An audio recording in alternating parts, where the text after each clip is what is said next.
You lie here now, perhaps in bed, perhaps with the hum of night around you.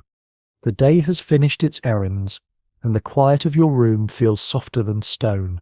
Your body sinks into stillness. The weight of sheets or blankets holds you like old walls. You are safe. You are unwinding. Beyond your walls, there is another world to step into. A world paved with marble and dust, echoing with sandals, whispering with secrets. Tonight we drift into that place, the city of Rome, on the edge of betrayal, on the eve of the Ides of March. Let your eyelids be heavy if they wish. You do not need to listen to every word. You may drift. You may return.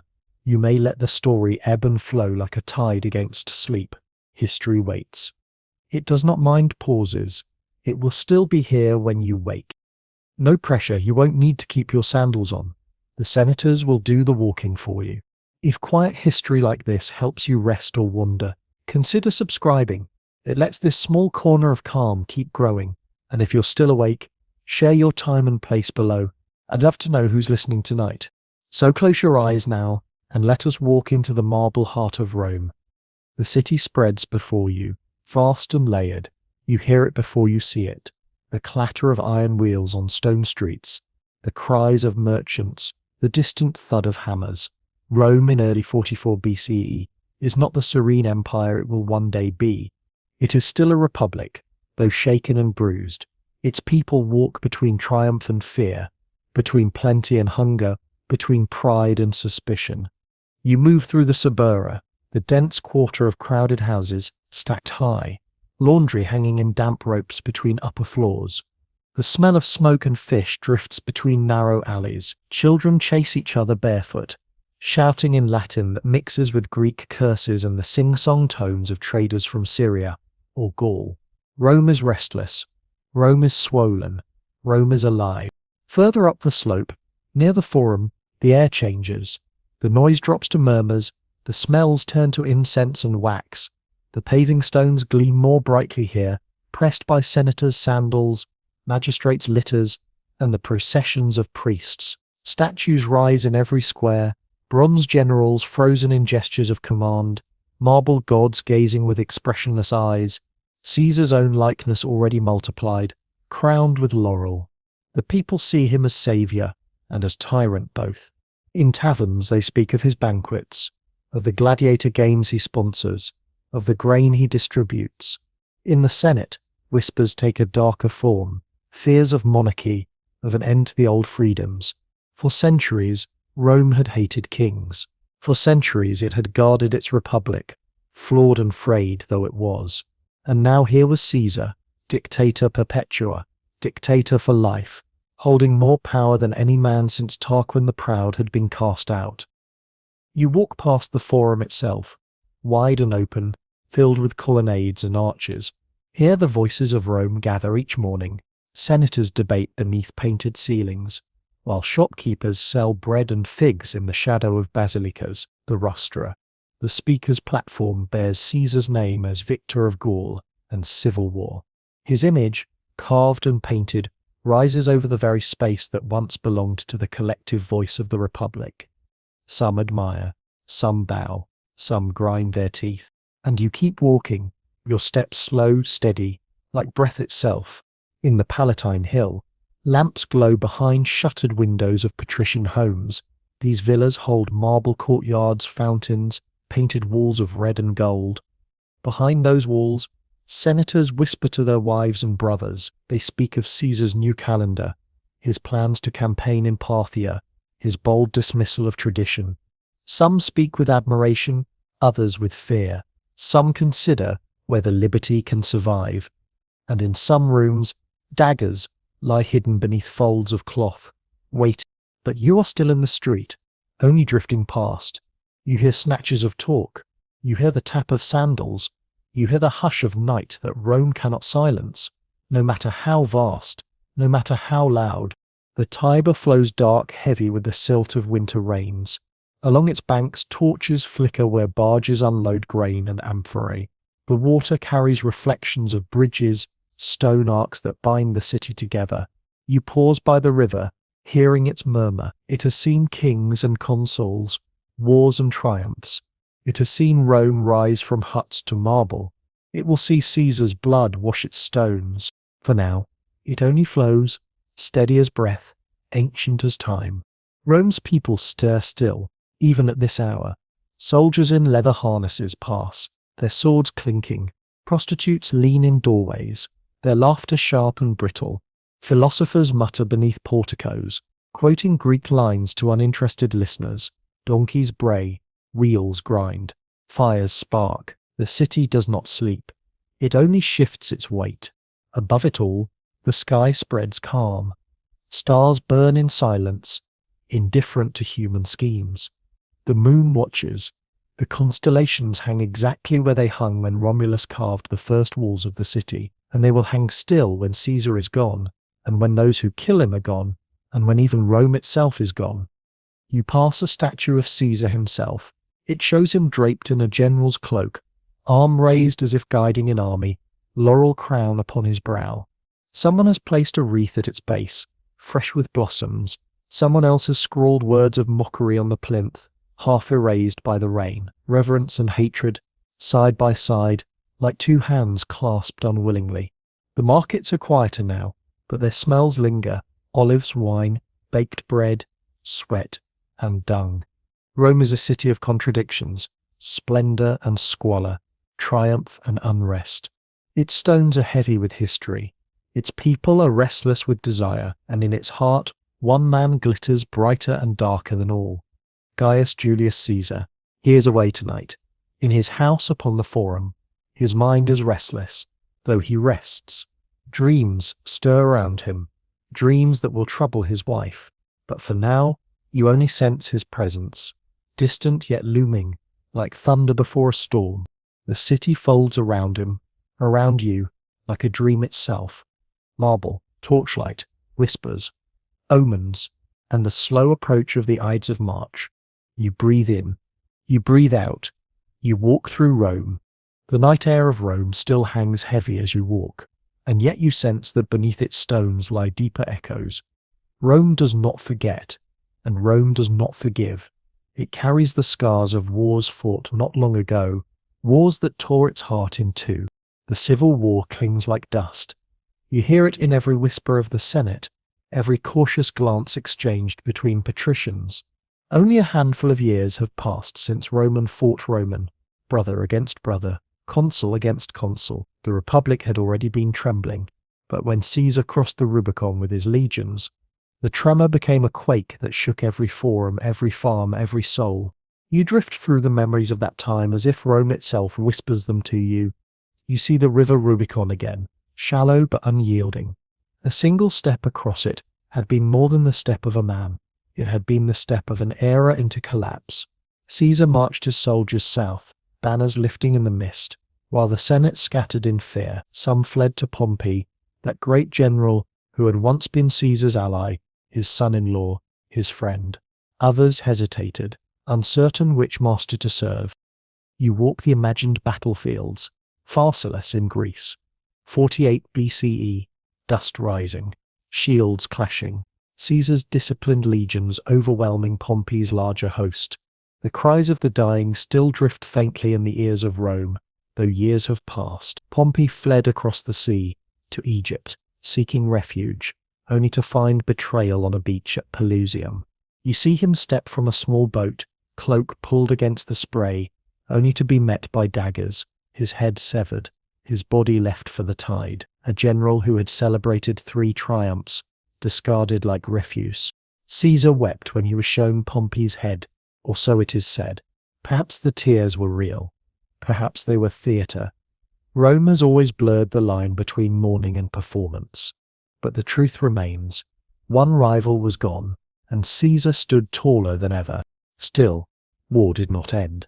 You walk through Alexandria where Caesar lingered with Cleopatra, Queen of Egypt. Fires burned across the city, scrolls from the library turning to smoke that coiled into the sky. Ships clashed on the Nile, and Caesar fought not only for power but for survival. Rome gossiped of love affairs, of a child born of queen and conqueror, and through it all the Republic's fabric unravelled further. Then came Africa, where the remnants of Pompey's men gathered with Cato, the stubborn defender of senatorial liberty. You see Cato pacing in Utica, his face carved with lines of resolve. When defeat became certain, he fell upon his sword rather than live under Caesar's rule. His blood sealed his reputation as the martyr of the Republic. Rome spoke his name with reverence, even as Caesar returned triumphant. Spain followed. More battles, more brothers against brothers. Munda, 45 BCE, the soil of Iberia, stained with the last resistance.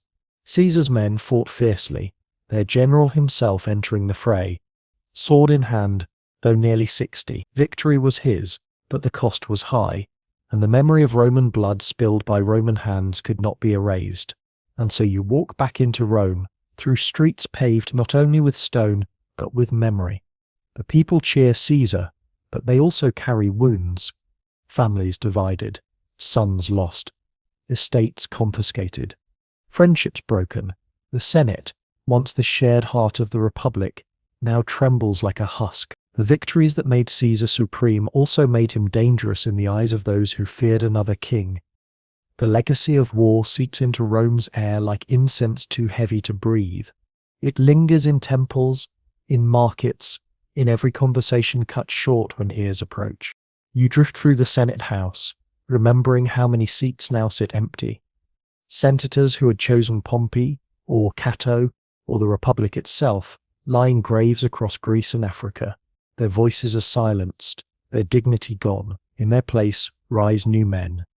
Caesar's appointees, loyal to him alone, grateful for their places yet uneasy in the shadow of his power. But war's legacy is not only loss, it is also triumph. Caesar fills the city with spoils, gold from Gaul, treasures from Egypt, slaves from Spain. The streets are lined with statues, temples renovated, games hosted in magnificent scale. Rome dazzles with spectacle, and the people cannot help but adore the hand that feeds them. Bread, circuses, security. For some, the war was a blessing. For others, a chain. You sense the contradiction beating in every heart, gratitude and resentment, hope and fear. To the commoner, Caesar is the bringer of peace after chaos. To the senator, he is the very chaos given flesh, for he has unraveled the balance of their ancient system. The war has not only changed Rome's map, it has changed Rome's soul. You walk past the statues of old heroes, Brutus the Elder, who expelled the last king of Rome, Camillus, the savior of the city, Scipio Africanus, who defeated Hannibal. Their marble faces watch in silence, reminders of liberty, of the Republic's proud past, and yet their presence only sharpens the question: has Caesar undone all they fought for, or has he, by victory, preserved Rome from endless decay? You breathe the night air. You hear the distant murmur of taverns. You hear the shuffle of senators returning to their homes, some loyal, some plotting, and always you hear the faint, unhealed echo of swords clashing on far-off fields. Civil war is never finished in one generation. Its ghosts walk with the living. They sit in the Senate. They speak in the Forum. They whisper in alleyways. They linger now, pressing close around you, reminding you that Caesar's Rome is built upon the bones of Romans. And so the city waits, balanced between relief and dread. The wars are over, but their shadow stretches long. It stretches over the Palatine Hill, where Caesar dreams of new campaigns. It stretches over the Capitoline, where senators worry in silence. It stretches into tomorrow, into the Ides, into the moment when Rome will decide whether Caesar's peace is too heavy a crown. You walk slowly, the city around you quiet now. Torches gutter, the Tiber flows, but beneath it all, you feel the pulse of memory. The wars are not forgotten. They are alive in every stone, in every sigh, in every dagger waiting in the dark. You walk on. You keep walking through the night air of Rome, and the memory of war slowly gives way to the presence of a man who rose from it. The city no longer trembles beneath battles. It trembles beneath the weight of one figure who towers above all others. He is everywhere, his name carved into stone, his profile stamped upon coins, his image raised in marble, his victories etched into arches. You cannot move through Rome without feeling his presence. He is the air, the stone, the silence after thunder. Once, Rome had prided itself on balance. No single man could be king. The Republic gave power to consuls, to magistrates, to the Senate, to the people, but now the old balance has tipped, and all weight presses down upon one man. The Senate has named him Dictator Perpetuo, dictator for life. No term, no limit, no expiration. A title that once was temporary, a safeguard for emergencies, has become a crown without the name, and the senators, with trembling voices and forced smiles, have voted it into being. You see it unfold as if you were there. Caesar seated upon his curule chair, a symbol of authority, surrounded by men who nod and clap, though their hands feel cold. He wears a laurel crown, not just for triumph, but for necessity. Rumour says it hides the thinning of his hair, yet it glitters like a diadem. To Romans, even the suggestion of a crown stirs unease, for they remember Tarquin, the last king, and the oath sworn never to bow again. But Caesar accepts every honour. He does not decline. He allows his statue to be placed among those of the ancient kings. He permits his likeness to appear in temples as though divine. Even the month of Quintilis has been renamed in his honour, Julius. The calendar itself bends to him, as if time belongs to his hand. You walk among these symbols, and you feel the city's pulse. To the poor, it beats with gratitude. Bread is plentiful, games are lavish, debt is forgiven. Caesar has been generous, and generosity is remembered more warmly than laws. To the veterans, it beats with loyalty.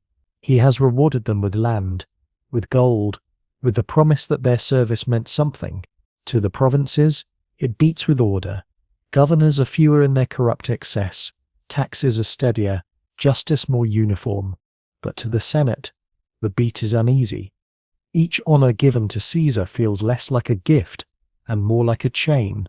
Each law he passes, each appointment he makes, diminishes their voice. The Republic, which they had guarded like a temple, feels hollow. Some senators smile in his presence and whisper treachery in private. Some speak boldly, others bite their tongues, and some, like Brutus, sit between loyalty and dread, torn by gratitude and fear. You hear the whispers yourself as you wander.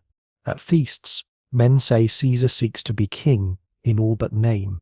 At temples, priests mutter that he sits too close to divinity. In the Forum, some recall how Mark Antony once offered him a crown, and how he refused it thrice for the crowd, yet his hand lingered each time, as though testing its weight. Refusal or rehearsal, who can say? The people watched, some cheering, some frowning, and though Caesar waved it away, the gesture remained. Like a thorn in the mind of Rome, you pause at the rostra, where speeches echo. Here, senators have proclaimed Caesar's honours. Here he has addressed the people, speaking with that calm authority that bends ears like branches in the wind. His words carry power. They promise peace, glory, conquest. He speaks of new campaigns against Parthia, of avenging Crassus, of carrying Rome's banners farther than Alexander himself. The crowd listens, believing, for who else can promise so much and seem capable of giving it? But the Senate listens differently. They hear not promises but warnings. If Caesar leaves for Parthia, who will rule in his absence? If he returns victorious, who could ever challenge him again? A king in all but name may return a king in name at last. You drift further, into the temples where his statues stand. You see him carved as a god among gods, his features calm, his brow stern, his laurel gleaming. Offerings of flowers and incense gather at his feet. To some he is saviour, to others he is blasphemy. Rome has no king, no god in human flesh. Yet here he stands, usurped already, and you feel the unease deepen. For Caesar himself does little to quiet it. He wears his power openly. He walks with guards and lictors, his fasces adorned with the axe that marks ultimate authority. He rides in triumphs, dressed in purple, the colour of kings, the colour of Jupiter. He accepts the title Pater Petraei, Father of the Fatherland, as though Rome itself were his child. He does not hide behind modesty. He has lived too long, fought too hard, won too greatly for modesty. Still, in quiet moments you sense the man within the monument. You see him seated at a table, writing letters, his eyes weary from endless reading. You hear of his sudden fainting spells, perhaps the falling sickness, perhaps something else. You note the lines in his face, carved not only by age but by years of command. You recall that beneath the laurel crown is a head troubled by weakness. Power surrounds him, but fragility walks close. The senators see this too, but their fear outweighs their pity. They see a man too mighty, too central, too irreplaceable, and they ask themselves, what if this power grows still further? What if Rome itself bends entirely, never to rise again? You walk through the Curia Julia, the Senate house he himself has begun to rebuild. Its walls are still fresh, its stone unweathered, yet within them voices quake. Senators speak not as equals, but as courtiers. The debates feel hollow, the votes predetermined. It is Caesar's will that matters, Caesar's word that binds, and they know it. Some accept, some rebel in silence, some plot, but the people, the masses, do not care for such nuance. They see the bread, the games, the gold. They see peace after years of war. They see stability. And so, when Caesar walks among them, they cheer. When his statue is unveiled, they applaud. When his name is carved into time itself, they do not resist, for in their eyes, he has saved them. And so you feel the tension tighten further. A man adored, and a man despised. A man raised to heights unseen, and a man feared for the very same reason. Dictator for life. A title that makes some bow with relief and others grind their teeth with rage. You breathe the night air again. The torches gutter, the marble glows faintly. Rome feels suspended, caught between triumph and tyranny, between gratitude and dread. And Caesar, the man at its centre, stands serene, as though he believes himself unassailable. Yet you know, as the city knows, as history itself whispers, that no man is beyond the reach of daggers. You walk on, and the laurel leaves rustle faintly in the breeze, as though mocking the crown they almost become. You walk deeper into Rome, and though the night air is calm, you feel the tremor beneath it. It does not come from the stones, nor from the river, nor from the torches that flicker against marble walls. It comes from men robed in white, men crowned by tradition, men who once believed themselves masters of the Republic. Senators. The Senate has always been Rome's spine, or so it told itself. For centuries, its chamber has held the voices of patricians, of consuls past, of men whose names carved the Republic into being. Its pillars have watched debates that shaped wars and treaties, laws and lives. The Senate is Rome, or at least it was. Now when Caesar enters, the air shifts. No senator dares interrupt. No voice rises to challenge. Votes pass with his nod. Laws bend to his will. The old rhythm of debate is broken. Some still pretend, speaking at length with gestures of freedom, but all know the outcome before the words leave their lips. Caesar's presence fills the room like incense too strong to breathe. You wander among them, unseen, as they whisper in corners. The discontent is sharp, but veiled. They murmur of liberty, of tradition, of the ancient hatred of kings. They remind each other that Rome expelled Tarquin, the last monarch, nearly 500 years ago. They speak of Lucius Junius Brutus, the ancestor of one among them now, who swore that never again would Rome bow its head to one man. And yet, here they stand, bowing in silence to Caesar. Their resentment is not all ideal, it is envy too. Caesar has taken what they craved. Offices that once rotated among them are now his to give. Praetors, consuls, governors, many are his appointees, men who owe their place to him, not to centuries of balance. For the old nobility, this feels like exile. To two in the Senate, and watch their power drained into Caesar's hands, is to feel themselves fading, becoming ornaments instead of rulers. And some resent not only the power, but the man. Caesar forgives, but he remembers. He has pardoned many who fought against him in the civil war, pardoned Brutus, pardoned Cassius, pardoned scores of others. They wear his pardon like a cloak, yet it burns against their skin. To owe life itself to Caesar is to feel forever diminished. Gratitude curdles into humiliation, and humiliation curdles into hate. You hear it in their tone. They say, "We are free men," but their voices tremble.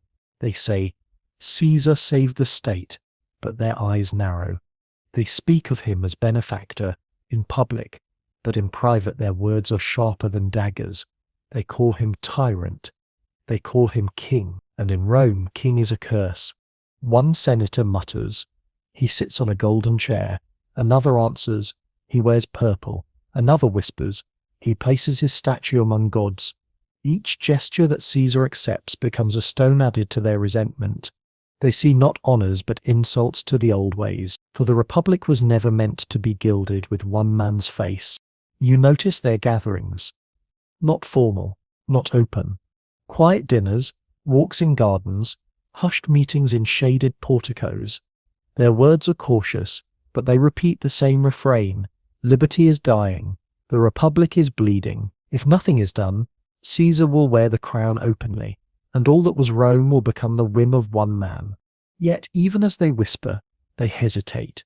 For Caesar is adored by the people, his soldiers, his veterans, his common supporters. Would they not rise in anger if harm came to him? The Senate is divided, even among the discontent.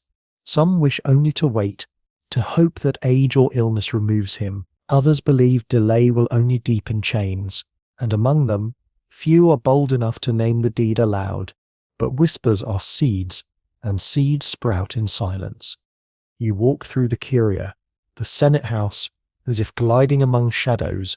You see men seated stiffly, their faces blank masks, but their hands tremble as they clutch scrolls. Their eyes flicker to Caesar's chair. Their silence is thick. The chamber itself seems restless, as though the marble knows it no longer holds free debate, but quiet suffocation. Outside, in the forum, the people see none of this. They cheer Caesar's name. They carry images of him in procession. They place wreaths upon his statues. The senators watch from their colonnades, their faces tight, for every cheer in the street feels like another blow to their dignity. You pause by the statue of Pompey, raised near the theatre. Once Pompey was their champion, their shield against Caesar. Now he is dead, struck down in Egypt, his statue silent, while Caesar lives triumphant. Some senators glance at that statue when they pass, as if asking the dead general for counsel. The marble does not answer, but perhaps it listens. The discontent is not only political, it is personal. Men who had once rivaled Caesar in ambition now feel themselves diminished. Cassius, sharp and restless, gnaws on his envy.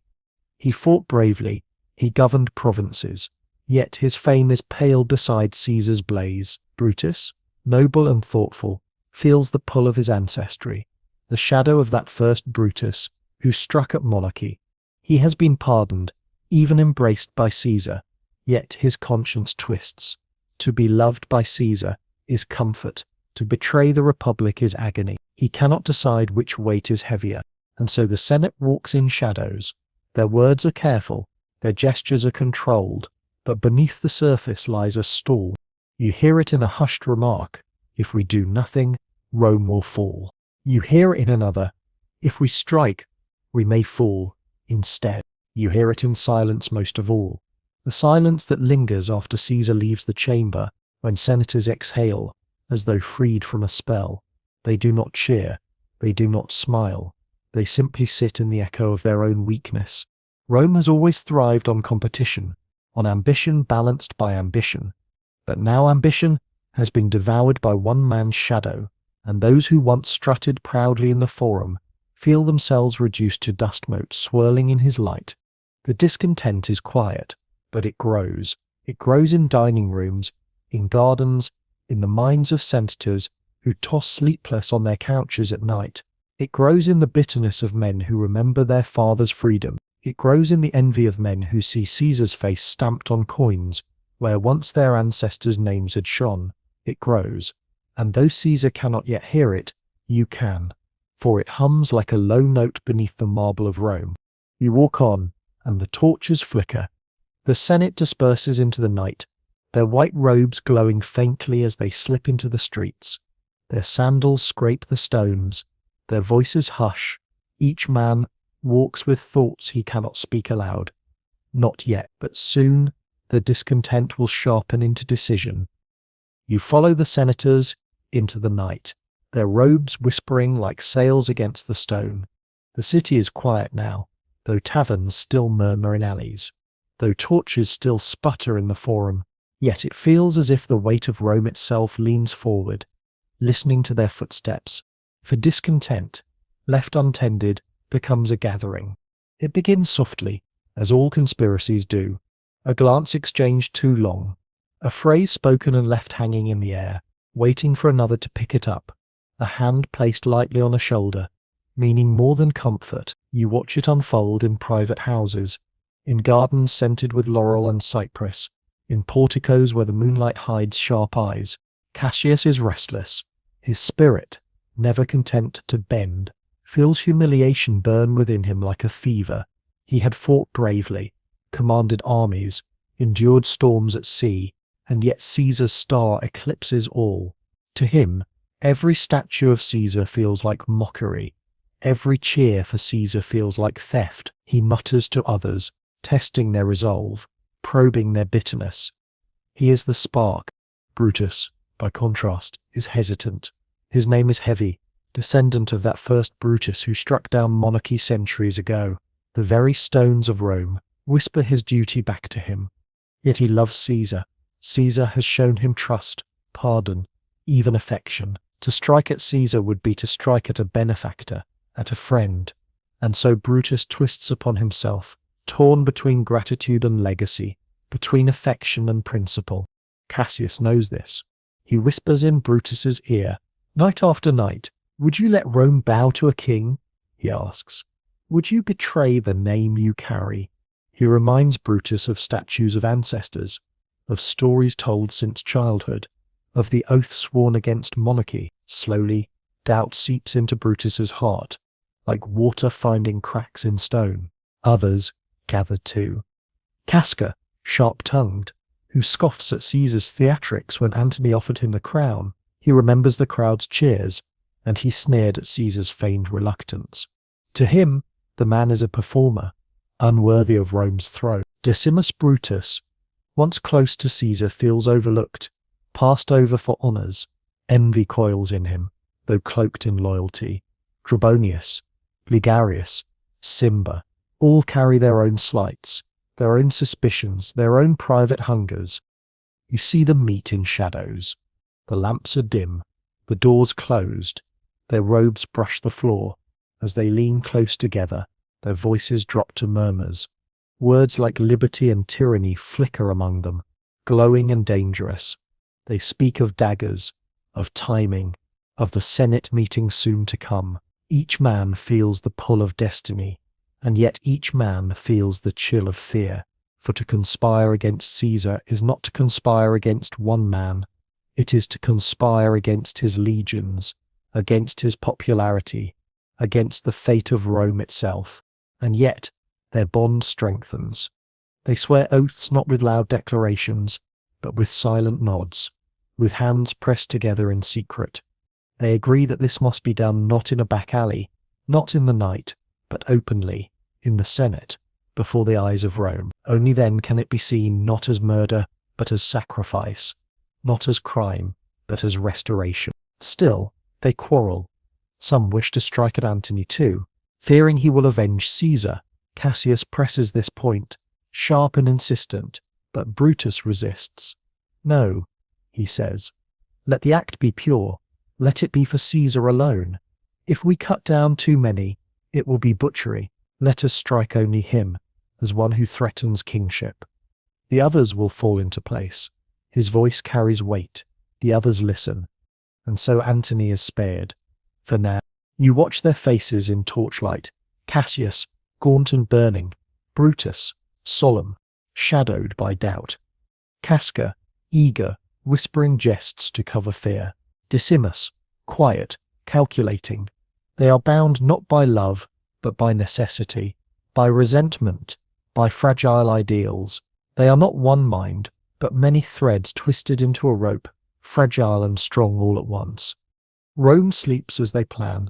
The Suburra is silent, the markets shuttered, the temples dark. But in these houses, the future is shaped. The conspirators move like phantoms, their whispers stitching a net around Caesar. Still, hesitation lingers. Some fear the gods' disfavour, for omens abound.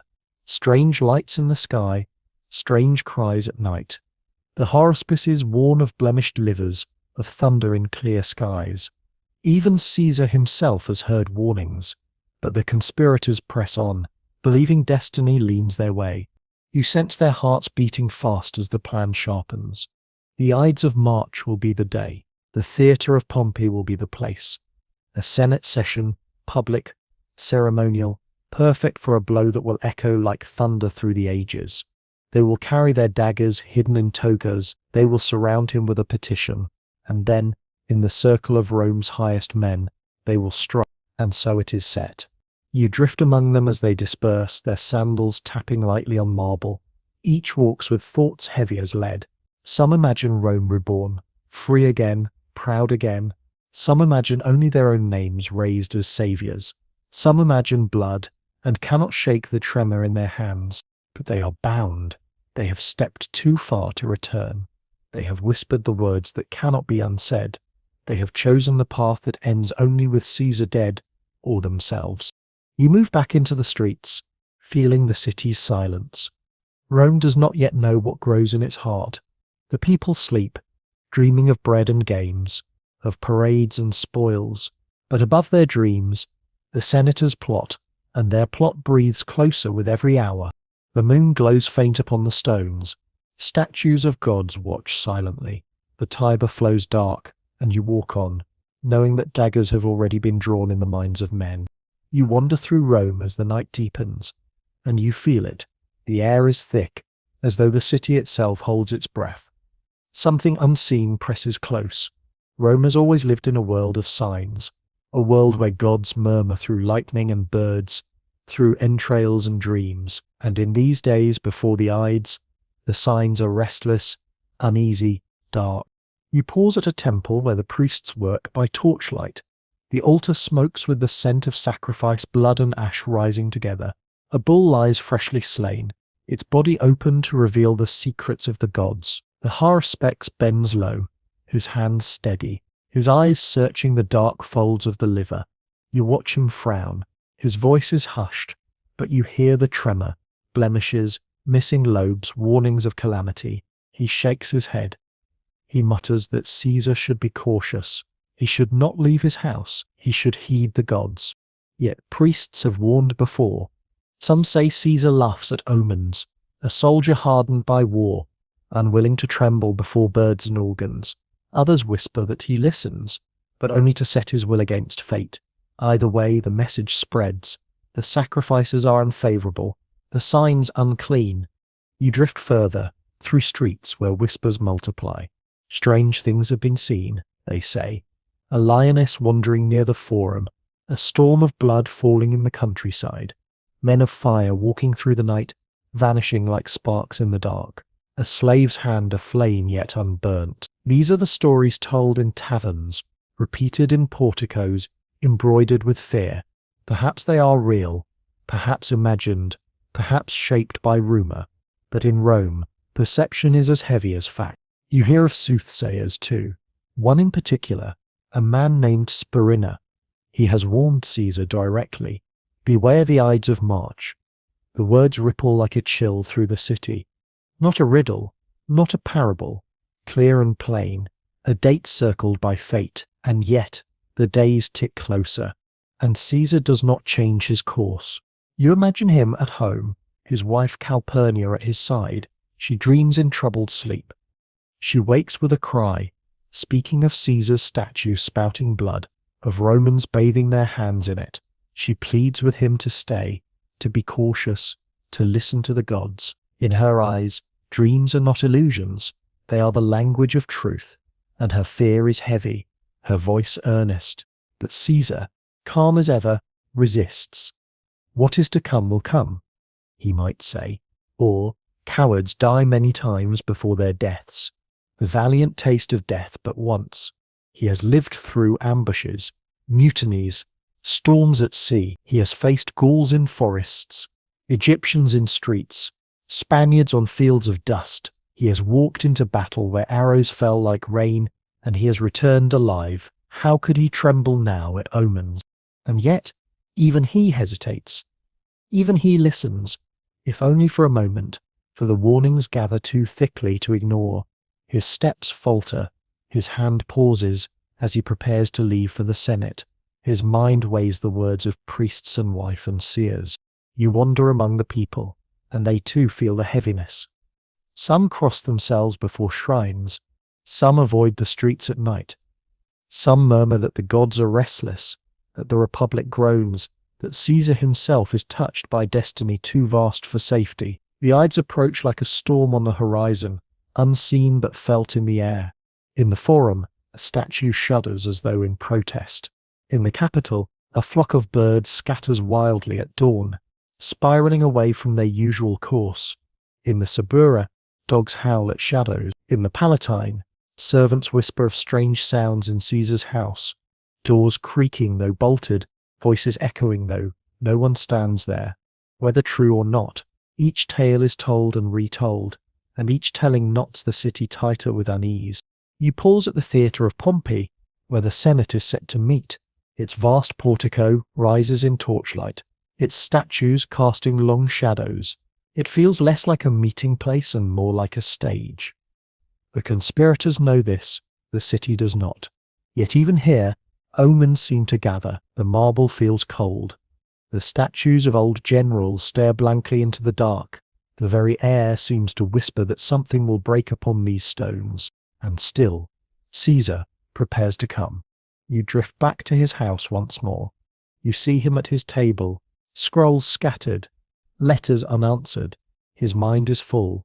Plans for Parthia, reforms left unfinished, laws to be signed. He thinks not of omens, but of campaigns, of glory yet to be won. His body, weary though it is, still feels the pull of ambition. To stay home because of a dream seems unworthy of him. To tremble at the words of a soothsayer feels beneath the dignity of Rome's greatest general. And so, though Calpurnia pleads, though priests caution, though signs trouble the night, Caesar prepares to walk. The omens thicken as the Ides dawn approaches. Spurinna will stand in the crowd and call out to him again. Calpurnia will beg once more. Even friends will urge caution. Yet the current flows stronger than warning, and Caesar steps into it, carried forward. You pause in the street. The night is still. The torches gutter. The stars burn faintly overhead. And yet you feel the city shift, as though the gods themselves lean down to watch. The morning comes, pale and heavy. The sun rises slowly over Rome, yet the light feels uncertain, as if it too questions whether to appear. The streets stir with carts, with voices, with footsteps, but within Caesar's house the air is still, uneasy, weighed down by dreams that cling like cobwebs. Calpurnia wakes in fear. Her sleep has been troubled, her eyes wet with tears. She clings to Caesar, pleading with him not to leave. Her dream has been vivid, unbearable. His statue pouring forth blood, Romans washing their hands in it. She speaks of it as though it were more than a dream, as though it were truth whispered through the veil of sleep. She begs him to remain, to send word that he will not attend the Senate today. Her hands grasp his, her voice trembles, and she speaks not as the wife of a ruler, but as a woman who loves a man, fearing his absence more than anything. Caesar listens. His face, stern in battle, softens in the glow of morning. He does not mock her, does not laugh away her fear. He has heard too many omens already. Spurinna's words, the priest's warnings, the strange signs whispered through the city. And though he is proud, though he is unyielding, even he cannot shake the feeling that something waits. He hesitates. He considers. For a time he decides to remain. He will not go today. The Senate can wait. The petitions can wait. The world can wait.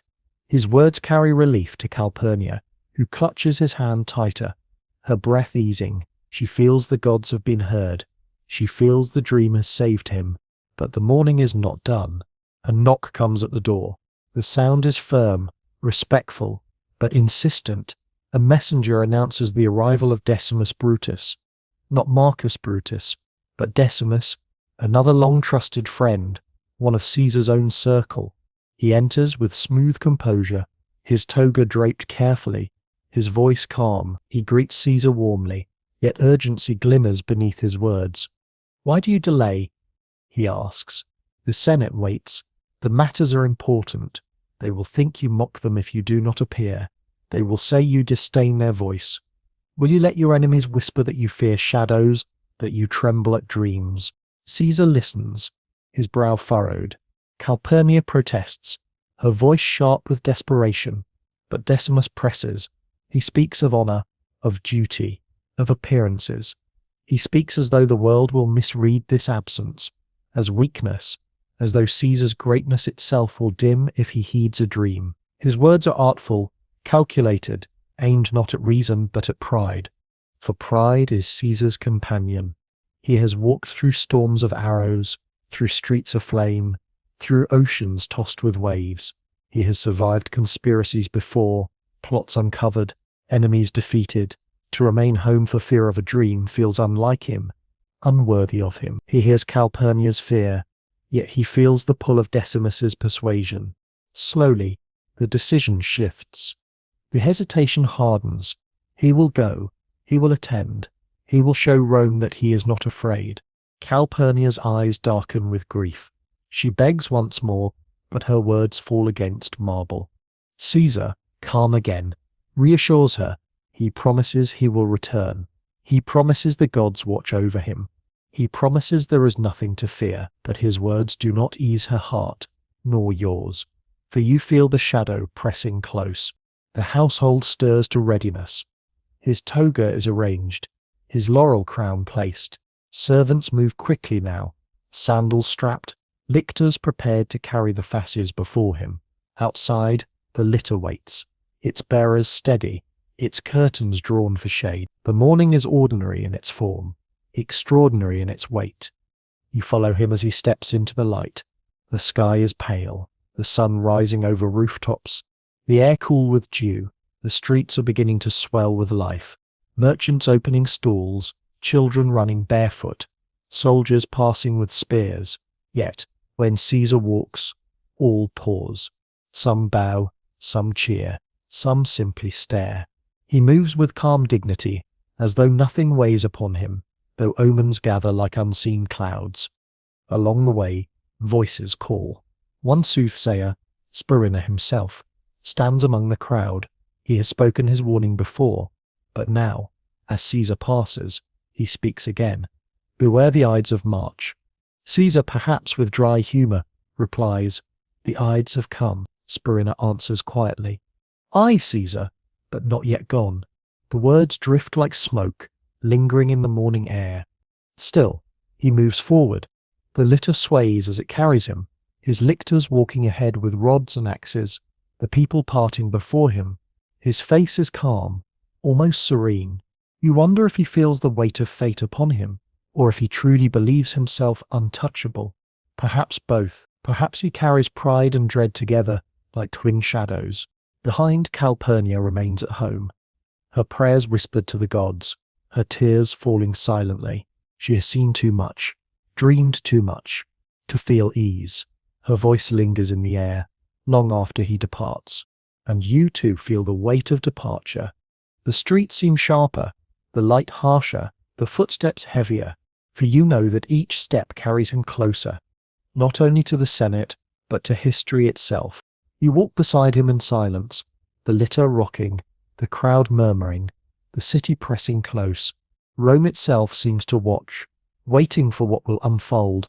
And so the morning stretches on, calm in its surface, storm in its heart.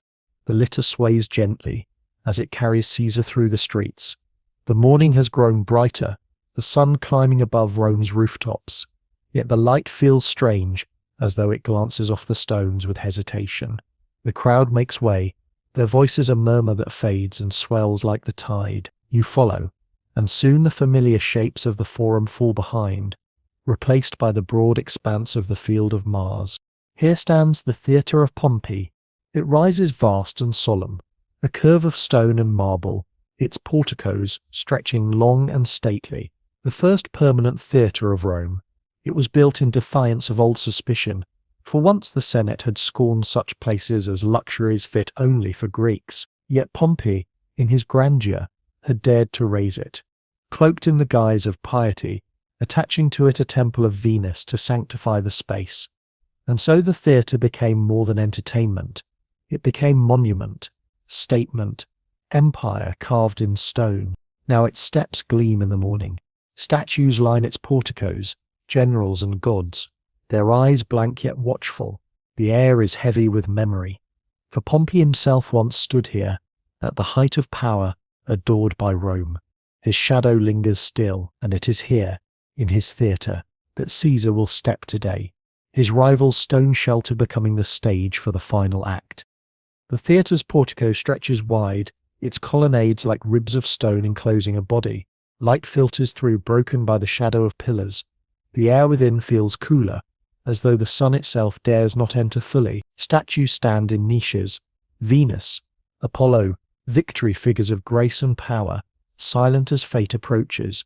And beyond, in a chamber set aside for the Senate, the chairs wait.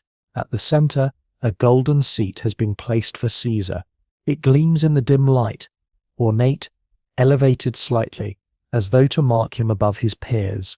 It is both throne and target, both honor and irony, for in this chamber meant for debate, no debate will be heard today, only silence, broken by the scrape of steel. You pause before the great statue of Pompey that dominates the hall. It towers, stern and commanding, the likeness of the man who once ruled Rome's legions, who once shared power with Caesar before envy and rivalry drove them apart. The marble gaze is steady, unyielding, as if it watches over what will come. History is cruel in its poetry, for Caesar will fall at the feet of the very man he defeated. Senators drift closer, gathering in twos and threes. Their voices are low, their movements deliberate. Some pace slowly, hands clasped, as though waiting for an ordinary session. Some breathe too quickly, betraying nerves. Some stare fixedly at the golden chair, their thoughts unreadable. To the unsuspecting eye, this is politics as usual. But to you, walking unseen among them, the tension is unmistakable. The chamber hums with unease, like a bowstring drawn too tight. You step into the theatre's silence. The vast space swallows sound, so that every whisper carries, every footfall echoes. You feel the cold marble underfoot, the cool shadow upon your skin. You sense the gods watching through their statues, silent judges of mortal schemes, and you sense Pompey too, not the man, but his memory, his rivalry, his ghost. It lingers here, waiting for Caesar, waiting for the balance of power to be written again in blood. Outside, the streets remain lively. Merchants cry their wares, children run laughing, soldiers pass with shields upon their backs. Rome does not yet know that history balances upon this morning. To the people it is only another day, another Senate session. They cannot hear the silence thick within these walls, nor feel the weight of daggers hidden at the senators' sides. And yet, even they sense unease. Word of omens spreads. Word of dreams unsettles them. The soothsayer's warning is whispered from mouth to mouth. Though they cannot see what will happen, they feel that Rome is not steady, that something vast stirs beneath the surface. You walk once more through the chamber, past the golden seat, past the statue of Pompey, past the rows of empty chairs that will soon be filled with robed figures. The light falls in shafts through high windows, illuminating dust motes that dance like tiny spirits. It feels less like a meeting hall than a stage prepared, the actors waiting behind curtains, the moment before the play begins. And so you wait, too. You breathe slowly. You feel the cold of marble, the silence of statues, the weight of memory. Soon Caesar will arrive. Soon sandals will scrape. Soon voices will murmur their greetings. Soon the circle will close around him. For now, the theatre only waits. Its stones remember Pompey. Its statues gaze without eyes. Its porticos whisper faintly in the morning breeze. You walk among them, unseen, listening to silence sharpen. The stage is set. The actors gather. The play of power draws near. And so the theatre of Pompey stands, vast and patient, ready to hold the last breaths of a dictator. The chamber within the theatre of Pompey waits in its stillness, the golden chair gleaming faintly, the marble statue of Pompey looming tall, stern, indifferent. You stand in the cool shadow and watch as the first footsteps echo across the floor. The senators arrive. They come in twos, in threes, in small knots of white-robed figures. Their sandals scrape against the stone, their voices low, their eyes quick and restless. To the casual observer they are dignified, walking with the composure expected of Rome's rulers, but you see the cracks beneath. Their togas hang heavy, not only with wool, but with the hidden weight of steel. Beneath the folds lie daggers, short, sharp, concealed against thighs and ribs.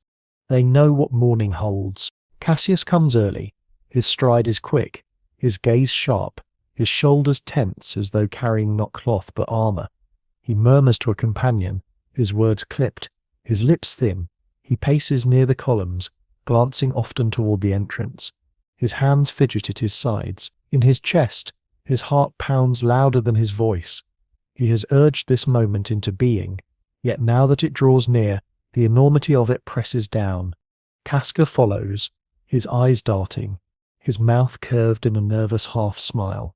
He jests lightly with another senator, but the humour feels brittle, breaking under its own strain. His fingers brush the folds of his toga again and again, reassuring himself that the dagger is still there, sharp and hidden.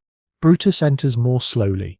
His steps are measured, his face calm, almost grave. He greets others softly, nodding, his composure more controlled than most.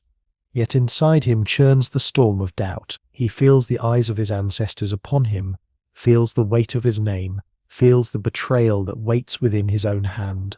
Each breath is heavy, but he carries it with stoic silence. Others file in. Decimus Brutus, steady and quiet.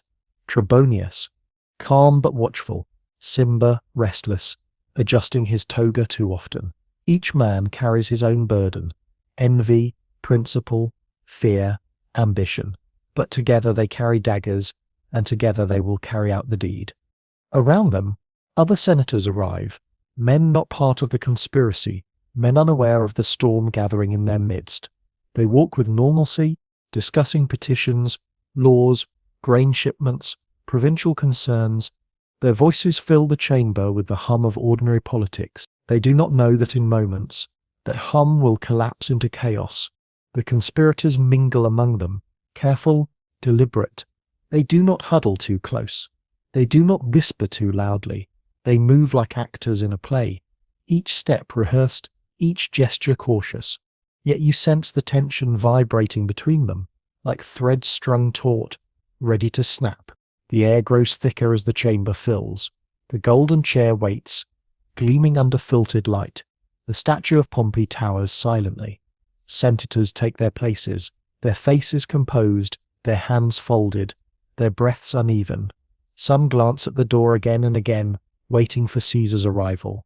Others fix their gaze on the floor, unable to meet the eyes of companions. You walk among them, unseen. You hear the murmur of voices, snatches of conversation about legislation, about campaigns, about trivial matters. Yet beneath each word lies another silence, another thought. Will the blow succeed? Will Caesar fall? Will the people riot? Will the gods forgive? Each senator who carries a dagger feels the weight of those questions pressing into his ribs like the steel itself. Cassius pulls Brutus aside, murmuring once more, pressing his resolve. This is the moment, his eyes say. If not now, when? Brutus listens, face unreadable, but his silence is assent. Casca wipes his hands against his toga, palms sweating. Trebonius positions himself near the entrance, ready to delay Mark Antony when the time comes. Decimus moves closer to the golden chair, steady, purposeful, as though he belongs near Caesar when he arrives. The circle begins to take shape, even before its center appears.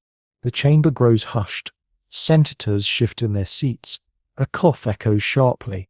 A scroll falls with a flat slap upon stone, startling more than it should. Even the smallest sounds feel magnified. You feel it too, the air vibrating with expectation, with dread, with inevitability. The conspirators do not yet move, but their minds already leap ahead to the moment, to the strike, to the silence that will follow. Their breaths grow shallow, their shoulders tight, and then the waiting stretches long. Each heartbeat feels heavy, each minute an eternity. The conspirators glance to one another, eyes sharp, but no one speaks openly. They must wait. Outside, the litter approaches. The sound of lictors' rods striking stone grows faintly nearer. The murmurs of the crowd swell, then hush. Footsteps gather beyond the doors. The senators stiffen. Some straighten in their seats, faces composed in masks of courtesy. Some glance quickly at their companions, eyes flashing with anticipation. Some press their hands to their laps, where steel waits hidden. The golden chair gleams brighter in the shaft of light, as though summoning the man who will soon sit there. The statue of Pompey towers above, silent witness, carved in cold marble, and you breathe slow, deep, listening to the silence stretch thin as silk. The senators gather, their daggers wait, and Rome itself holds its breath. The chamber is hushed, its silence taut as bowstring. The golden chair gleams. The statue of Pompey towers, implacable. The senators sit in their rows, faces pale with anticipation. Their hearts a storm beneath white wool, and then footsteps. They echo first in the portico, steady, deliberate, softened by the murmur of the crowd outside. Lictors enter, rods and axes carried before them, the symbols of Caesar's authority gleaming in the filtered light. Their sandals strike the floor in rhythm, a slow drumbeat of power, and behind them comes Caesar. You see him enter, tall, cloaked in his toga, the laurel crown upon his brow. His face is calm, composed, the face of one who has stood on battlefields, who has been hailed as conqueror, who has endured mutiny and storm and siege. His eyes sweep the chamber, and where they fall, men bow their heads. His presence is gravity itself, drawing all around him into orbit. The conspirators stiffen. They glance at one another, then quickly away. Their hands twitch within their togas, brushing against the hidden daggers. They rise, greeting him with courtesy, their voices smooth, their smiles brittle. Hail Caesar, they say. Their words are respectful, their tones careful, but beneath each syllable lies a different truth, sharp and trembling. Caesar acknowledges them with a nod, his expression steady, his stride slow but unhesitating. He walks between the pillars, his lictors at his side, his toga sweeping the floor. Each step echoes in the chamber, magnified in the silence, heavy as fate itself. You walk with him, unseen, feeling the air shift with his presence. The conspirators part as he moves forward, their circle opening to admit him. Their eyes follow his every gesture, their breaths shallow. Some bite their lips, some clench their jaws, some struggle to still the tremor in their hands. At last he reaches the golden chair. It waits for him, gleaming beneath the shaft of morning light. He pauses a moment, gazing at it, as though recognizing the irony of such a throne within a senate, meant for equals. Yet he sits, composed, serene, as though it were his place by right. His toga settles in folds around him. His laurel crown glints faintly in the light. The senators resume their seats, though many cannot truly sit still. Some shift, adjusting their garments. Some clasp their hands tightly, knuckles white. Some glance at one another, eyes flickering with unspoken signals. The chamber hums, silent but charged, like air before thunder. Caesar begins to speak, his voice low but resonant. He greets them. He acknowledges the business of the day. His tone is calm, as though nothing troubles him, as though he has not heard the soothsayer's warning, as though Calpurnia's dream has left no trace. He speaks with the composure of a man who has lived too long in command. to betray unease. And yet, you see it. A faint weariness in his eyes, a heaviness in his shoulders. He has fought wars across continents, marched thousands of miles, faced assassins and conspiracies before. He has triumphed always, survived always. Perhaps he believes he will survive this too, or perhaps he no longer cares, weary of vigilance. Perhaps he trusts too deeply in the pardon he gave, believing mercy has bought loyalty. Around him, the senators shift. Brutus sits near, his face grave, his hands folded. Cassius watches intently, his eyes sharp, his breath uneven. Casca avoids meeting Caesar's gaze, staring instead at the floor. Decimus hovers close, steady, quiet, ready to strike when the moment comes. Each man holds his place in the circle, the net drawing tighter with every heartbeat. Outside, the crowd still murmurs, unaware of the storm within. The lictors stand at the door, their eyes outward, not inward. No one suspects what the chamber conceals, what the conspirators carry. The city bustles as always.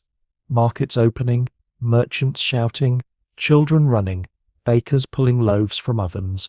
Rome goes about its day, blind to the dagger points hidden in its heart. Within the theatre, the silence grows heavier. Caesar sits, serene, unaware of how close the circle has drawn. His golden chair gleams, his laurel crown shines. His voice continues, but the senators do not truly hear him. Their ears are filled with the pounding of their own blood, their eyes fixed not on scrolls or laws, but on him, on the man they will soon surround. You breathe slowly, feeling the chamber's stillness press against you. The moment hangs, fragile, immense. Caesar sits in the center, calm as marble. The senators wait, their daggers close, their courage trembling like flame. You watch, and you know, history has entered the room. Caesar walks no further now. He sits, but in sitting he has walked into history itself, into the circle that tightens, into the fate that has been waiting. The air holds its breath. The chamber is hushed, and Caesar sits upon the golden chair. His laurel crown glints faintly in the filtered light. His toga folds neatly, his hands rest steady. Around him the senators shift, their faces masks of courtesy, their hearts a storm of nerves. Then one rises. It is Lucius Tullius Cimber, his robe draped loosely, his face arranged in humility. He steps forward with a scroll in hand, the parchment crackling softly as he approaches. His petition is simple on the surface. He seeks pardon for his exiled brother, a request. Nothing more, yet his steps are too quick, his voice too urgent. The others know, and you know, that this is no petition. This is the beginning. Caesar looks up calm, composed. His eyes rest upon Cimber, measuring, unflinching. He listens as Cimber speaks, his words formal, his gestures respectful. Yet Caesar shakes his head. The exile will not be recalled. The decision has been made. His refusal is calm, firm, final. Cimber presses closer. He leans in, his hands outstretched as though to plead. He clutches at Caesar's toga, grasping the folds, tugging slightly, his urgency breaking the bounds of protocol. To touch a Roman magistrate in such a way is no small thing. The chamber stirs faintly, a ripple through the rows. Caesar frowns, his dignity offended. His voice sharpens. This is violence. And then, as if on cue, others rise. One by one the conspirators step forward, their white togas brushing against stone, their sandals soft but swift. Cassius moves, his eyes burning. Casca joins, his mouth twisted in forced composure. Decimus is there, steady, close at Caesar's side. Brutus himself rises, his face grave, his steps deliberate. They press in, surrounding Caesar, their bodies closing the circle tighter and tighter. To an outsider, it might seem a show of petitioners, senators pleading together for mercy. To you, standing within the moment, it is a net tightening, each thread drawn closer, each step sealing the trap. Caesar sits still, but his eyes narrow. He sees their closeness, feels the pressure of their bodies. He has been in battle. He knows when men crowd too near. Suspicion flickers in him, sharp as a blade's edge. Yet he does not rise, not yet. He believes in his authority, in his dignity, in the awe he inspires. Surely they would not dare.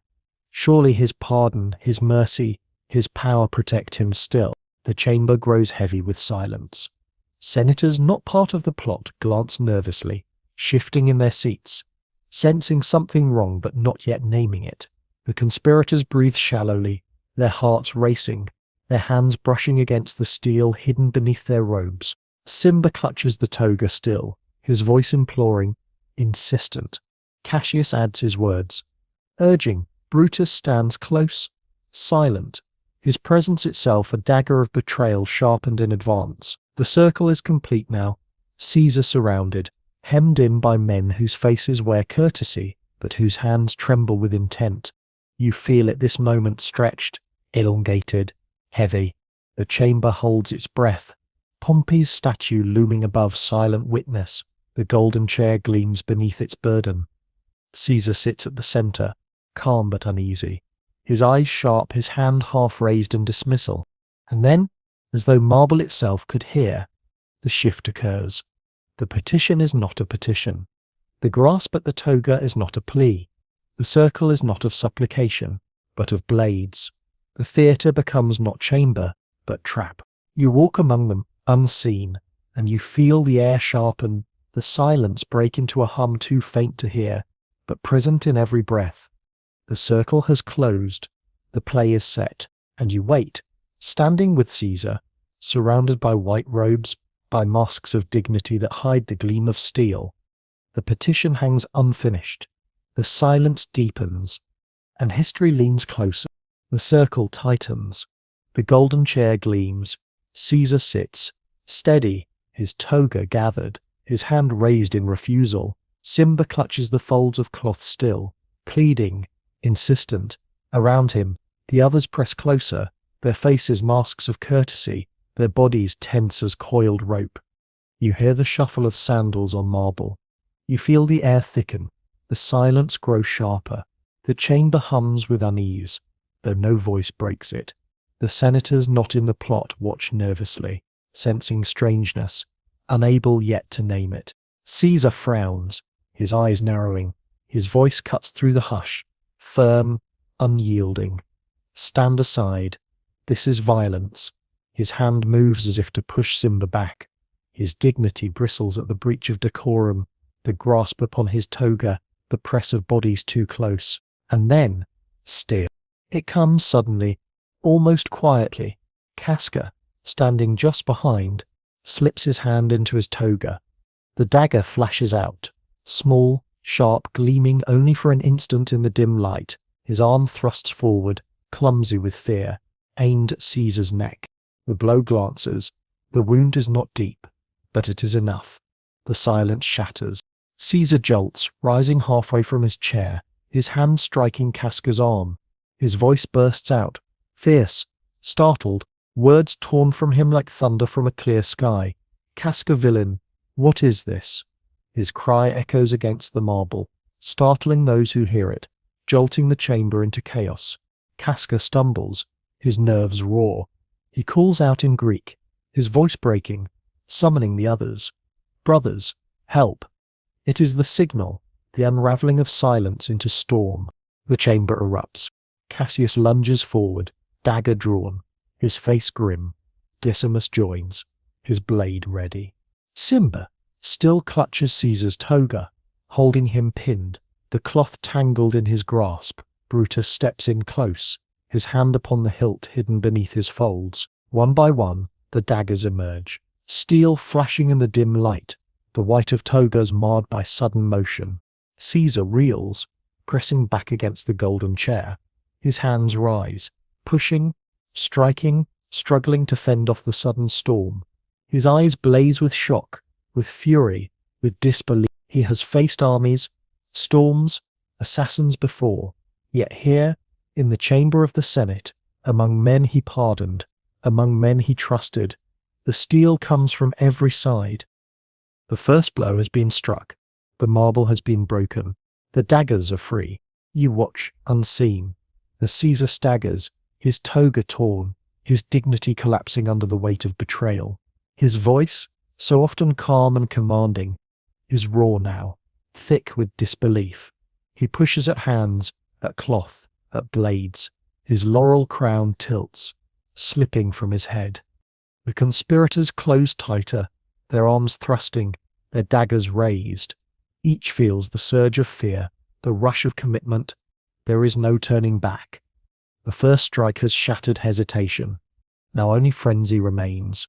And yet, in that instant, before the storm truly breaks, there is a stillness, a moment of stunned silence, as though even time itself gasps. The golden chair gleams faintly still. The statue of Pompey looms above, impassive. The chamber holds its breath once more, though it is no longer the breath of waiting, but of violence begun. You breathe slowly, your chest heavy. You feel the weight of the moment, the shift of history, the sound of steel against flesh, the cry of a man who thought himself eternal. The first blow has been struck. The circle has closed, and Rome itself trembles. The silence is broken. The first dagger has struck, clumsy yet sharp, and now the chamber bursts into frenzy. You stand in the midst of it, unseen, as the circle collapses inward. White togas swirl like wings, their folds no longer symbols of dignity, but veils hiding steel. The conspirators lunge, their hands flashing with daggers, their breaths harsh, their faces taut with fear and resolve. Caesar staggers, his toga caught, his chair pressed against him. His voice rises once more, fierce and incredulous, a cry torn from a man who has seen battlefields, but not this. Betrayal at arm's length, betrayal at the hands of those he pardoned. His hands lift to fend them off, his body twisting, his strength still formidable though his years press heavy. He shoves at Simba, he grips Casca's arm, he thrusts one conspirator back with sudden force. For a moment he resists. For a moment the storm falters, but then Cassius strikes, then Decimus, then more. Daggers flash again and again, the circle closing tighter, the senators pressing close, their bodies crowding the golden chair, their blows overlapping in frenzy. Some stab blindly, their hands trembling, striking wherever cloth or flesh appears. Some aim more carefully, but the press of men makes precision impossible. Caesar's toga tears, the laurel crown slips, his blood marks the marble floor. The chamber echoes with harsh breaths, with muffled cries, with the scrape of sandals. No trumpets, no shouting crowds, only the ragged sounds of violence in close quarters, heavy and dreamlike. You feel the press of bodies, the heat of their struggle, the wild rhythm of steel thrust into air, into cloth, into flesh. The conspirators' faces are pale, their eyes wide, their expressions strained with something more than rage, something closer to terror. They strike not as calm executioners, but as men driven by fear that one blow is not enough, that Caesar's will might still rise and crush them. And Caesar, he does not fall at once. He twists, he pushes, he grips wrists, he turns aside blades. His voice bursts out in cries of pain, of fury, of disbelief. His strength is not gone, not yet. For a moment you see him as he once was on the battlefield, unyielding, commanding, refusing to bow. The senators press harder, their blades desperate. The statue of Pompey looms above, silent, immovable, watching the storm below. The golden chair is obscured now by the press of white robes, by arms and daggers and bodies heaving. The chamber is chaos, yet within it there is no order, no plan, only frenzy. One dagger strikes another's hand. One senator recoils, cut by his own ally's blade. Blood spatters onto robes meant for dignity, onto sandals meant for marble alone. The whiteness is marred, red spreading like spilled wine. The conspirators breathe hard, their shoulders straining, their daggers thrusting again and again. And yet, in the midst of it, you feel the slowness of time. Each motion stretches, elongated, dreamlike. A dagger lifts, a hand presses, Caesar's eyes blaze. A robe sways, sandals scrape, breath hisses. The moment expands until it feels endless, though it is only heartbeats. You hear Caesar's voice break once more, not in command but in disbelief, as though asking the air itself how this could be. He had pardoned these men, he had raised them, trusted them, carried them in his shadow, and now they press daggers against his life. The storm does not cease. Each conspirator feels compelled to strike, to leave his mark, to prove his courage, to share the burden of the deed. They fear that if they do not, history will name them cowards, that Caesar's shadow will return to haunt them, and so each hand thrusts, each blade falls, each man adds his stroke to the storm. You drift among them unseen, hearing their breaths, seeing their faces, feeling the closeness of the moment. Cassius grim, determined, jaw clenched, Cassius frantic, striking wildly, his breath ragged, Decimus steady, silent, relentless, and Brutus hesitant still, his dagger not yet lifted, his eyes fixed on Caesar with pain deeper than fear. He waits, torn, until the storm nearly drowns him. Caesar reels, his strength ebbing. His toga slips from his shoulder, his laurel crown falls askew, his body, once unyielding, bends beneath the storm. His hands, which once wrote laws and guided armies, are slick now with blood, straining against too many blades. The chamber itself seems to tremble. The senators not part of the plot shrink against the walls, their faces pale, their voices lost in horror. Some cover their eyes, unwilling to see. Some flee into the porticos, sandals slapping against marble. Outside, the crowd stirs, sensing something wrong though not yet knowing what. Within, the storm rages still, and you, moving through it, hear the rhythm of breaths, the scrape of sandals, the clash of cloth against cloth, the dull thud of steel meeting resistance. It is not the clamour of battle, not the roar of legions, only the small, raw human sounds of men pressed close, striking again and again, desperate to finish what they have begun. At last, Caesar's strength falters. His hands fall heavy. His knees bend. The circle tightens further, daggers pressing in. Brutus moves now, his face pale, his heart torn, but his hand firm at last. His blade rises, falls. The circle is complete. The storm of daggers swirls, relentless, unyielding, until Caesar's body can resist no more. And then silence begins to return. The chamber is heavy with breath, with blood, with the weight of what has been done. The golden chair is no longer seat, but ruin, torn cloth and spilled blood upon it. The statue of Pompey towers above, impassive. The senators pant, their daggers dripping, their robes stained, their eyes wide with the enormity of the deed. The storm has passed, but in its wake lies Caesar, broken beneath the frenzy of those he trusted. You breathe slowly, feeling the chamber still, heavy, irreversible. The storm of daggers has done its work, and history shifts. The chamber is still, save for the rasp of breath, the faint shuffle of sandals against marble, the slow drip of blood. Caesar lies at the base of Pompey's statue, his toga torn, his body still. Around him the conspirators stand pale and trembling, their daggers lowered now, their robes stained. The golden chair gleams empty. The silence feels too vast, too heavy, as though the marble itself refuses to release it. Then, motion. A senator not part of the plot gasps, clutching his robe, stumbling back. Another rushes toward the doors, his sandals striking the floor with frantic rhythm. Others follow, scattering in sudden fear, their dignity forgotten. Their white garments flutter as they flee, their voices rising in cries that echo down the portico. The chamber empties swiftly of those not bound to daggers. You watch the conspirators glance at one another. Their faces are pale, their eyes wide. Some breathe with the relief of survival, others with the tremor of horror. Yet Cassius raises his voice, steady and sharp, declaring it finished, declaring that liberty has been restored. His words ring against the marble, thin in the emptiness. Brutus lifts his chin, his voice grave, assuring that this was not murder but sacrifice, that Caesar's fall means Rome's freedom, that the Republic lives again. He speaks with solemnity, with the gravity of his name, as though to sanctify the moment with ancestral echo. But his words feel small in the vast hall, too frail to carry the weight of blood still warm upon the floor. The conspirators gather themselves, their daggers hidden once more within their robes, their breath slowing though their hearts still race. They must leave the chamber. They must face Rome itself, for what is done in silence will mean nothing.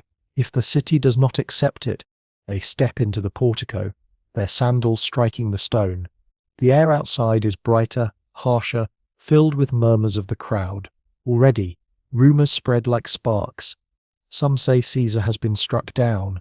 Some say he has fainted. Some say nothing yet, only waiting, watching the senators spill from the theatre with faces pale as chalk. The conspirators raise their voices. "Liberty," they cry. "The Republic is free." Their words are loud, their gestures grand, their daggers lifted high so all may see the blood upon them. They march together, not fleeing, but proclaiming, as though the echo of their shout might turn panic into triumph. But the crowd recoils, faces twist in shock, in fear. Some step back, clutching their children, their goods, their robes. Some run, unwilling to see what has happened.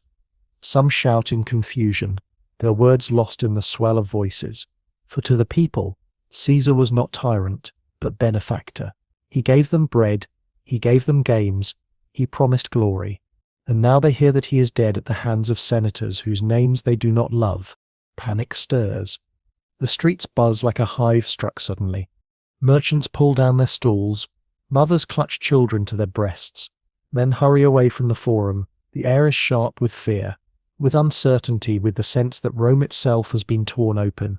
You walk among them unseen, and you feel the chaos grow. The conspirators march toward the Capitol, their voices still calling liberty, their daggers held aloft, yet fewer echo their cries.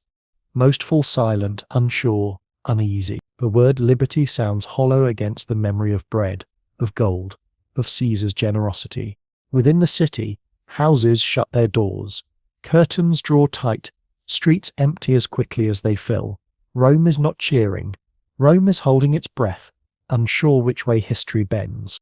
And in the theatre, Caesar's body remains, still upon the marble floor, his blood spreading slowly at Pompey's feet. Servants and lictors stand in shock, unwilling to approach. The statue looms above him, stern, eternal, watching the silence of a man who once bestrode the world. The panic spreads outward like ripples in water. News passes from mouth to mouth, faster than sandals can run. Caesar is dead, they whisper in taverns. Caesar has been struck down, they mutter in alleys. Some whisper with fear, some with anger, some with disbelief. None know what will follow, for Rome has lived too long in civil war to believe in peace. They remember Marius and Sulla, Pompey and Caesar. They know that blood spilt does not end struggle, it begins it anew. And so their fear is not only for Caesar, but for themselves, for their homes, for their city.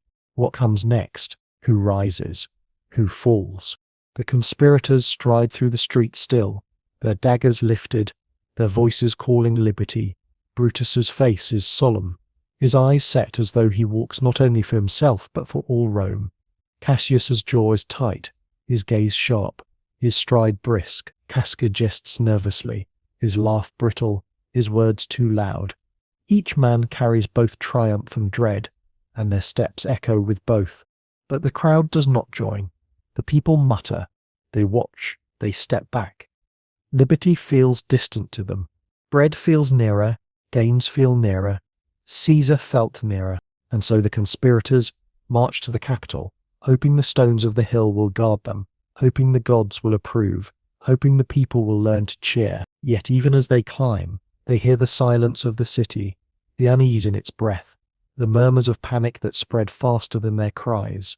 You stand among them, unseen, listening to the discord of voices, the shuffle of feet, the closing of doors. Rome trembles, not yet knowing which way to fall. The conspirators proclaim liberty. The people feel only fear. And in the heart of the city, beneath Pompey's statue, Caesar lies still. The silence around him is heavier than the shouts outside. It is the silence of a man who once commanded the world, now reduced to stillness. It is the silence of marble that has seen too much, that will see more still. And you walk through both, feeling the weight of what has begun. The storm has broken, and the chamber trembles in its aftermath. The senators breathe hard, their daggers lowered now, their togas stained. The golden chair, once gleaming, is marred with blood, its dignity ruined. The air is heavy with iron and fear, and Caesar, he falters. His strength, once vast, drains swiftly. His hands that once guided armies, his voice that once commanded nations, are weak now. His body sways, pressed by too many wounds, too much betrayal. His toga clings wetly, the folds torn and disordered. His laurel crown slips to the floor, rolling faintly, its leaves bent and broken. How cruel history can be, that Caesar should fall here, at the feet of Pompey, the man he once defeated, the man whose shadow never left Rome. Now that marble figure looms above him, watching silently, impassive, unyielding. Caesar steps, faltering, toward it. His hand reaches out, perhaps for balance, perhaps in final irony, perhaps drawn by something deeper than choice. His knees weaken, his body bends. The storm of daggers pauses, its work nearly done. The conspirators stepping back now, their breathing ragged, their eyes wide. The great general, the conqueror of Gaul, the dictator for life, collapses at last beneath the statue of his rival. His body strikes the marble floor with a dull, heavy sound. The folds of his toga spread around him like a shroud. His arm falls across the base of the statue as though embracing it, as though clinging to the very man who symbolized his opposition. The senators stand frozen for a moment. Their daggers, slick and trembling, hang at their sides. Their robes, once pure white, are marked with red stains that bloom like dark flowers. They look at one another, their faces pale, their eyes wide with what they have done. The chamber echoes only with their ragged breaths, with the faint shifting of sandals, with the stillness of a man no longer rising. You stand near unseen, and you feel the silence press heavy. The statue of Pompey towers, its marble face indifferent. Did Pompey's spirit watch?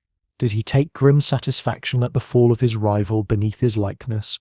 Or is the silence only stone, only shadow, only the cruelty of coincidence? Caesar lies still, his body bent, his blood pooling slowly at the base of the statue. His final breath escapes softly, barely a sigh, lost in the chamber's vastness. Around him, the senators shift, uncertain now that the storm has passed. Some step back quickly, as though fearing retribution from gods or ghosts. Some stand rooted, their hands trembling, staring at what their blades have wrought. Brutus remains, his face pale, his eyes shadowed with sorrow deeper than triumph. His dagger hangs loose at his side. He has done what he believed Rome demanded, yet the weight of it presses already upon his shoulders. To strike at Caesar was to strike at more than a man. It was to strike at mercy, at friendship, at the tangled cords of loyalty and love. His breath shakes, though his posture is firm. Cassius, sharper, steadier, watches the chamber with fierce eyes. He sees not tragedy but necessity. His hand tightens on his dagger still, as though ready to fend off any who challenge them. He breathes hard, but his jaw is set, his resolve unbroken. The others shift uneasily. Casca wipes his blade against his toga, though the stain only spreads wider. Trebonius glances toward the doorway, anxious for what lies beyond. Decimus stands quiet, his eyes flickering from Caesar's body to Pompey's statue, as though measuring the strange poetry of it. And outside, the crowd murmurs faintly, sensing that something has changed within. They do not yet know. But soon, the news will spill from the chamber like water breaking from a shattered vessel. Soon the streets will echo with cries. Soon Rome will tremble again. For now, the chamber holds only silence. You walk closer, standing beside the fallen man. You see his face pale now, his features slack, his eyes glazed. The great Caesar is still, his body no different from any other in death. The toga that clothed the ruler is torn. The laurel crown that marked triumph lies bent on the floor. All symbols fade quickly in the shadow of death. The statue of Pompey towers above, its marble feet splattered faintly with the blood of the man who destroyed him. A final irony, too sharp, too cruel, too perfect for chance alone. History delights in such turns. Or perhaps we delight in seeing them, telling them, retelling them, until they feel inevitable. The conspirators breathe still, but the frenzy ebbs. In its place comes quiet, heavy, trembling. They have done it. They have struck down the man who stood above all, the man who carried Rome in his hand. He lies beneath Pompey's shadow, lifeless. The deed is complete, yet in their hearts unease grows. The silence is not triumph, it is dread. You breathe deeply, the air thick with tension. The chamber feels colder now, its marble unforgiving. The golden chair stands empty, its gleam mocking. The statue of Pompey remains still, eternal, and at its base lies Caesar, fallen, silent, gone. The senators step back, forming not a circle now, but a broken line, their daggers low, their faces pale. They glance toward the doors, toward the empty space where the lictors once stood, toward the future that presses close and uncertain. But for now, in this moment, only silence remains. And Caesar lies beneath Pompey, as though Rome itself had demanded that one shadow fall beneath another. You stand with him, unseen, listening to the hush that follows the storm, and you know, history has turned. The Capitol holds the conspirators now. They stand upon its height, their daggers still stained, their robes marked with blood, their voices hoarse from shouting, "Liberty!"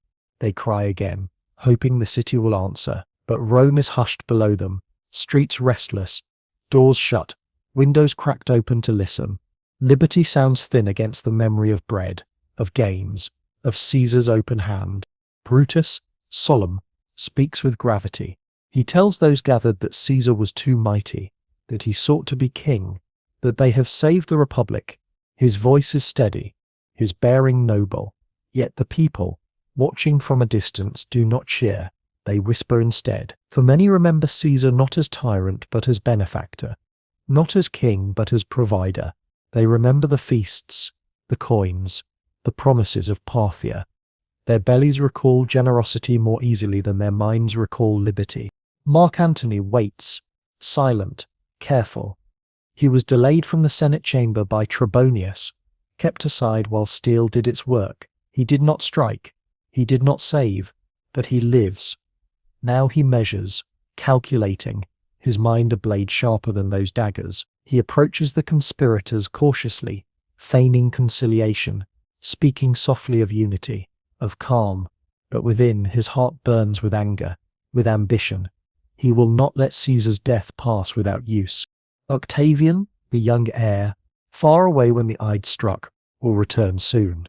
Barely more than a youth, but Caesar's blood runs in him, and Caesar's will names him. He is not yet in Rome, yet already his shadow stirs. The people will look to him, or to Antony, or to any who can fill the void that the daggers have carved. For that void is vast.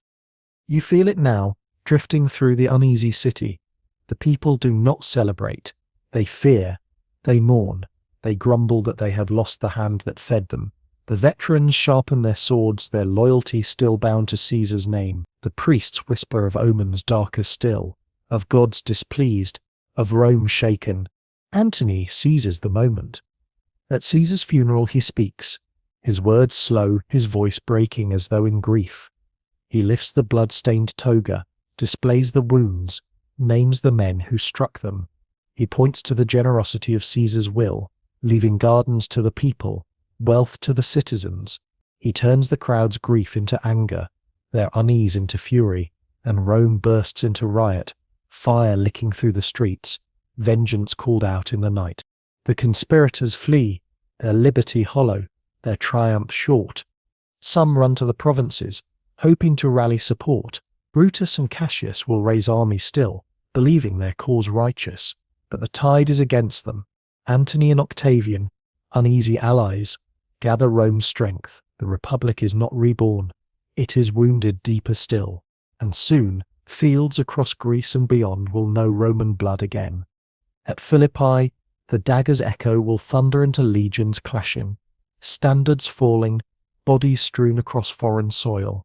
Brutus will fall upon his own sword, Cassius before him. Liberty will not return, the Republic will not stand. The daggers struck Caesar, but they cut the throat of the old order as well. You walk through Rome as these shadows lengthen. The Forum stirs again, but the air is changed. Statues of Caesar rise still higher. Temples to his memory gleam. His name becomes divine. He who was struck down at Pompey's feet becomes not less, but more, a god in marble, a star in heaven. His heir takes his name, Caesar, and Rome itself becomes empire, its people subjects not of a senate, but of a line of rulers crowned by his ghost. The conspirators thought they ended kingship. Instead, they crowned it forever, and you feel the irony like a weight in the air. Daggers meant for liberty, carved empire. Hands meant to restore the Republic delivered it to monarchy eternal. The Senate chamber became a theatre. The theatre became a tomb. The tomb became a throne. You walk among the people, and you hear them whisper his name still. Not with fear, not with hatred, but with longing. Caesar the provider, Caesar the conqueror, Caesar the fallen, and soon Caesar the divine. His shadow stretches across time, across history, across every stone of Rome. The city shifts, restless, trembling, uncertain. Civil war gathers once more, inevitable as tide. Blood will spill again, and from it will rise Octavian, Augustus, Emperor of Rome, heir of Caesar's name, master of all. The shadow of Caesar's fall is not silence. It is the roar of centuries, and you stand within it, unseen, listening to the tremor of Rome as it moves from republic into empire, from freedom into power, from liberty into shadow. The Ides have passed. The daggers are sheathed. Caesar lies beneath Pompey's statue, yet his story does not end there. It begins again, louder, darker, vast as empire, and you breathe, slow, steady, watching the marble city shift into something new. The shadow of a new civil war lengthens, and Rome will never be the same. The story softens now, dissolving like smoke. The voices fade, the sandals fall silent, the daggers rest in shadows. You lie once more in quiet, your own breath steady, your body still. The weight of history, heavy as marble, drifts gently away. Caesar is gone. Rome has changed. But for you, here, there is only calm. You imagine the torches guttering out, one by one, the marble halls fading into mist, the statue of Pompey receding into shadow, the conspirators' voices carried away by time. Only silence remains, soft as linen, warm as breath. Let the images fall back into the distance. The white togas, the gleaming daggers, the golden chair, they blur, they soften, they vanish. You do not need to carry them. You do not need to remember. They are only echoes drifting down into the stillness of sleep. Feel your body sink deeper into rest. The sheets hold you, gentle as Rome's old walls. The night embraces you, vast as empire, quiet as marble. Your thoughts slow. Your eyelids grow heavy. You do not need to follow the story further. History waits. It is patient. It will be here again when you wake. Breathe once more. Slow, easy. The past drifts like a river, carrying away voices and shadows. You float upon it, light, safe, calm. The silence begins. Good night. Sweet dreams.